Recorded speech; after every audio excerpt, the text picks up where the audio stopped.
Well, good morning. I got some things I want to talk about. I went to a survival channel, I want to call it, yesterday, and I had one question that didn't get answered.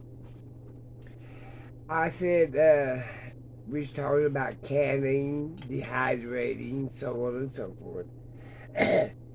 Oh, goodness, I got the coughs this morning.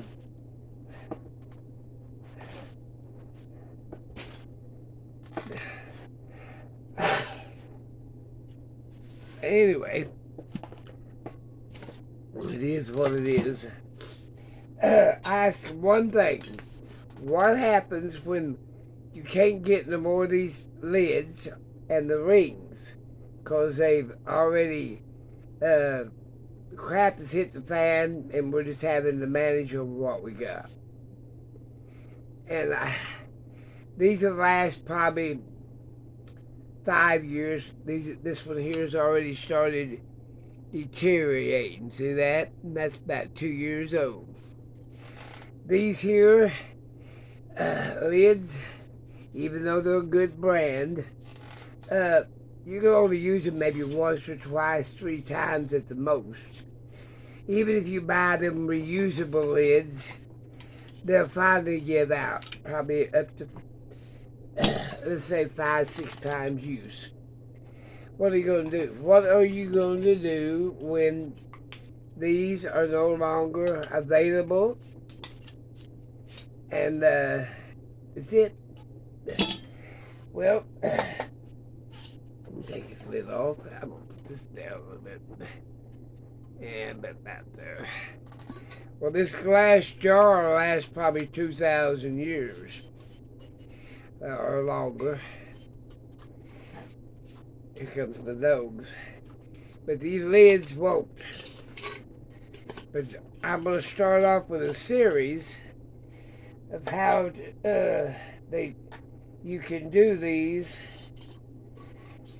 Ooh, I dropped that. I got to get it now. Will my nose get it?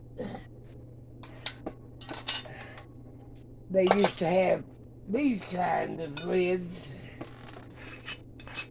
with the rubber ring. Well, these rings deteriorate. But they used to pressure can these. Then they had these. I use this old one here for the rubber ring. They have a lip here for a rubber ring. I don't. You have to put the deal right in the notch and then push it down. I keep my marbles in it. I see you, big boy. But I'm about to do a series on how we can still can in these jars when we don't have no more lids. I got a bunch of these glass lids, but they don't fit these modern jars at all. I've even got some green glass. But the point about it is, how did they do it before the 17th, let's say the 1800s? I think 1809 is when they come up with these mason jar lids. Glass has been around for a long, long time. I'll go put that back over there in that box. I'm going to do a series on how we're going to use these jars after crap's hit the fan and our rings ain't no more good. But like I said, I use this paper towel holder to put my rings on. The little one's over here and the big one's over there. But I'm saying we're going to have to figure out something else, and I know what I'm going to show you. Sounds a little crazy, but it works. We've got the solid glass jars with these rubber seals here. But eventually all these are going to fail on us because it'll be these rubber seals or plastic seals or what you want to call it that will fail. Now, even when this plastic seal wears out, there's still ways we can seal this jar up and keep our jellies and jams and other products in them.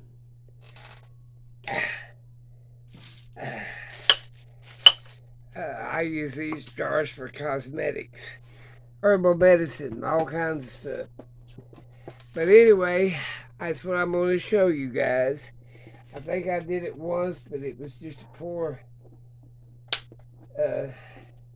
deal. No, big boy, I'm busy doing a video. I'm watching my wine over here.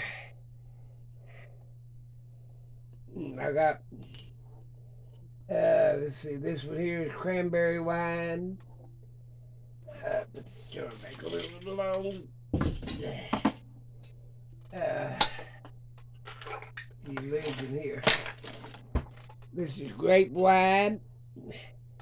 This is a mix between grape, cranberry, and apple. This is apple honey mead. And they're all percolating this morning. They're a little cold. You have to keep them a certain temperature. You don't want to get them in the direct sunlight. But there's ways to preserve your food and your supplies when you don't have them more canning lids, or you don't. And even if you buy them in bulk, let's say I bought 300 or 400 of them, eventually they'll get old. Even if you buy the rubbers for them other, they'll get old just from being old age, whether you use them or not. But we're going to show you a way. That honey mead looks really good, doesn't it?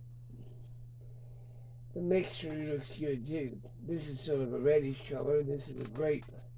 I should have done a white wine, but I didn't do that.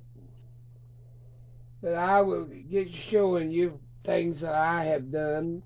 We're going to have to learn to make our own vinegar. We're going to, because you can't go to the store and buy anything. You can't buy anything at any store. They ain't got it. You might try and barter with it, but you're going to have to learn to make everything yourselves. Everything. Wine, everything. But all these jars have got rubber seals. Even this one's got a rubber seal. See there? It's got a rubber seal.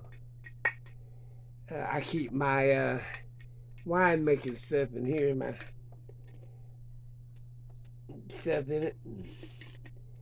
My pipettes. Here's a pipette. I keep them all sealed up in this jar. Now this is actually a jar for pickles. It's got the little bubble deal where it lets out the pressure. But I am busy doing a lot of other things right now. I've got to make some apple pie filling and some apple vinegar. What do they call it? Apple cider vinegar. I gotta make some of that. I got a big bowl of apples I gotta work up. I gotta run my dehydrator again, and I've even got the old-fashioned hang outside dehydrator in here. It's just basically netting. And but like I said, people, this shirt says. Let's see what the shirt there said.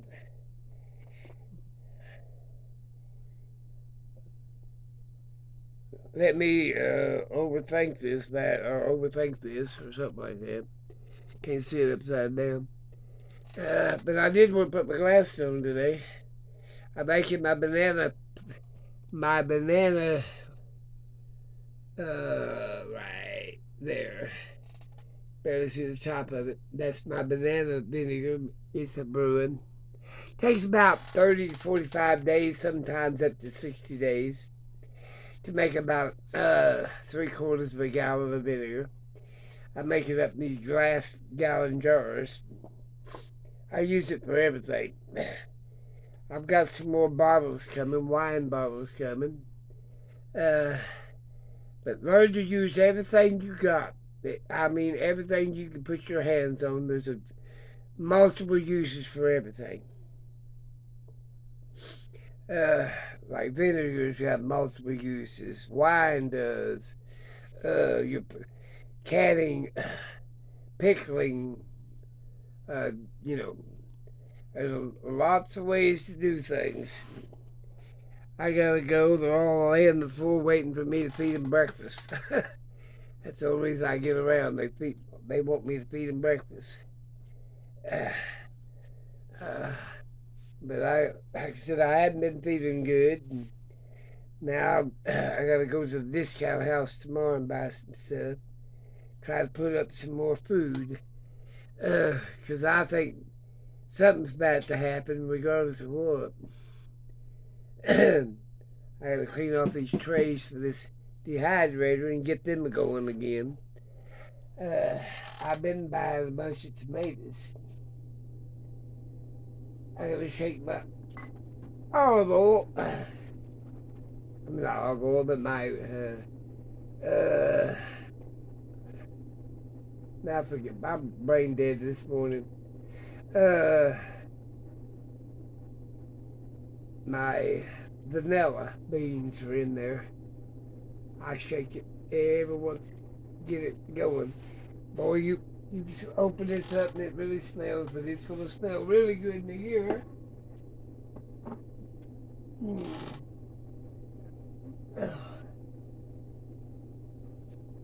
I gotta get some more apple over here. I'm gonna start my apple. Let me move you over here.